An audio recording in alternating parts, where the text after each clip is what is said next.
চাকরি, ব্যবসা-বাণিজ্য, চিকিৎসা বা জরুরি প্রয়োজনে বিদেশ যাতায়াতে বিমানবন্দরে প্রায়ই হয়রানি ও ভোগান্তির শিকার হন যাত্রীরা। তার অনেকগুলোর বিষয় জানেনই না ঊর্ধ্বতন কর্তৃপক্ষ। এমন বাস্তবতায় সেবাগ্রহীতাদের অভাব অভিযোগ সরাসরি শুনতে বুধবার বিকেলে গণশুনানির আয়োজন করে চট্টগ্রাম শাহ আমানত আন্তর্জাতিক বিমানবন্দর কর্তৃপক্ষ। শুনানিতে বিমানবন্দর ব্যবহারকারী সহ সাংবাদিকরা চেকিংয়ের নামে বিভিন্ন বাহিনীর হয়রানি, জায়গায় জায়গায় বকশিশ দাবি, লাগেজ নিয়ে সমস্যা সহ নানা অভিযোগ তুলে ধরেন। লাগেজগুলো যারা নিয়ে যায় বা আনা নেওয়া করে তারাও অনেক যাত্রীদেরকে হয়রানির শিকার হতে হয়। যাত্রীদের বিশেষ করে বকশিশ বা জোরপূর্বক টাকা আদায় আমরা দেখেছি। আসলে অনেক সময় তারা তো সিএনজি অটো রিক্সা থেকে বেশিরভাগ এখানে আসে। অনেক সময় দেখেছে এখানে সিএনজি অটো রিক্সাকে ঢুকতে দেয় না, কিন্তু যারা চার চাকার যে যানগুলি আছে তাদেরকে ঢুকতে দেয়। যারা বাইরে দাঁড়িয়ে থাকে তারা যদি ওইখানকার যারা যাত্রী তাদের জন্য সাথে দেখা করতে চায়, হয়তো অনেক সময় ঢুকতে দেয় না। হাতের ভিতর কিছু দিলে হয়তো ঢুকতে দেয়, নাই তো ঢুকতে দেয় না। সরকারের একটা ছোট ডিস্টার্ব হয় এখানে।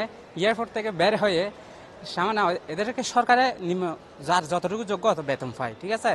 এর লাস্টে 10 টাকা দেন, আমার একটা ডলার দেন, আমার একটা দেড়হাম দেন। এই ছোট ছোট বিষয়গুলো একটু লজ্জা লাগে নিজের থেকে। পারিবারিক টানে বা যে কোনো কারণে 2-1 দিন পর বা 5 মাস পর 3 মাস পর আসতে হয়, তখন একটু ঝামেলা করে কেন আসতেছেন, কি জন্য, এখানে কাজ কি, এটা কিন্তু মোটেই ঠিক না। একটা প্রবাসী দেশে হয়তো আমি আজকে গেছি, কালকে আমার মা মারা গেছে, আমাকে আসতে হবে, অবশ্যই আসতে হবে। এখানে এটা কৈফিয়ত কাউকে দেওয়ার কথা না, আমাদের টাকা দিয়ে আমরা আসতেছি। প্যাসেঞ্জার এখান থেকে বের হয়ে যাওয়ার পরে এখানে চেকিং হয়, ভালোভাবে আমরা বেরিয়ে যাওয়ার পরে কত পদে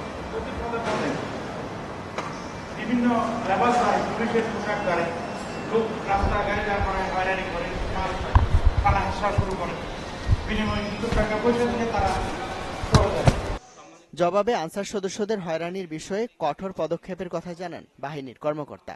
এটা আগে হয়তো একসময় অনেক বেশি ছিল, কিন্তু আমি এখন দাবি করতে পারি এটা অনেকাংশে কমে গেছে। কারণ হচ্ছে আমরা এখানে খুব সম্প্রতি গত 6 মাসের মধ্যে এখানে জরুরি সেবা একটা সার্ভিস চালু করেছি, যেখানে হচ্ছে গিয়ে এই ধরনের সিচুয়েশনে যে পড়বে ফোন নাম্বার দেওয়া আছে, জরুরি ভিত্তিতে আপনারা সেই ফোন নাম্বারে ফোন করেন এবং আমি নিজে সেই বিষয়টা হ্যান্ডেল করি। অভিযোগের বিষয়ে জবাব দেন বিমানবন্দরের পরিচালক গ্রুপ ক্যাপ্টেন তাসলিম আহমেদ।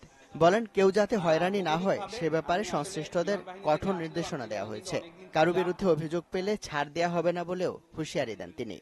অনেক আনসারকে এখান থেকে সরিয়ে দিয়েছি।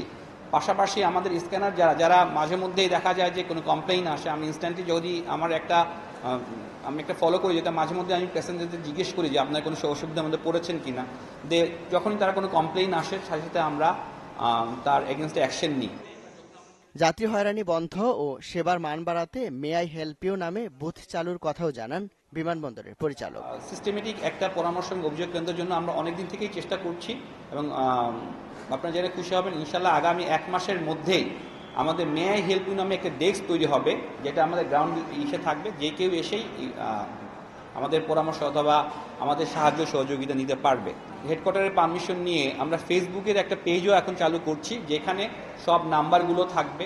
শুনানিতে চট্টগ্রাম বিমানবন্দরের বিভিন্ন পর্যায়ের কর্মকর্তা কর্মচারী ও সংশ্লিষ্ট অন্যান্য বাহিনীর কর্মকর্তারা উপস্থিত ছিলেন। ইমদাদুল হক, চ্যানেল 24, চট্টগ্রাম।